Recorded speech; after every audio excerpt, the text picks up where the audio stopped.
Hello friends, இந்த வீடியோவில் பார்த்தீங்கன்னா என்னுடைய வியாழக்கிழமை காலை ரொட்டீன் தான் பார்க்க போகிறீங்க.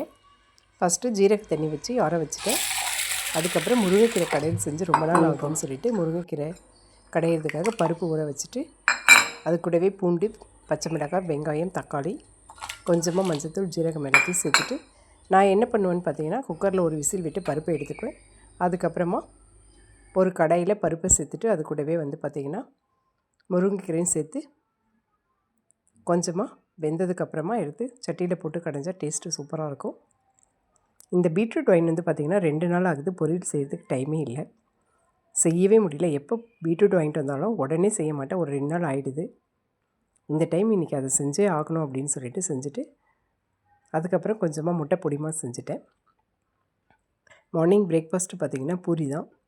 இந்த டைம் பார்த்திங்கன்னா பூரிக்கு உருளைக்கிழங்கு மசாலா வைக்காமல் தக்காளி கடையில் வச்சுருந்தேன். டேஸ்ட்டு வித்தியாசமாக நல்லா சூப்பராகவே இருந்தது.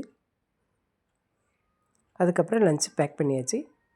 லஞ்சுக்கு பார்த்திங்கன்னா முருங்கைக்கீரை சாதம், முட்டை பொடி மாசு, பீட்ரூட் மார்னிங் பிரேக்ஃபாஸ்ட்டு சாப்பிடும்போதே ஸ்நாக்ஸுக்கு பார்த்திங்கன்னா கொய்யாப்பழம் தான்.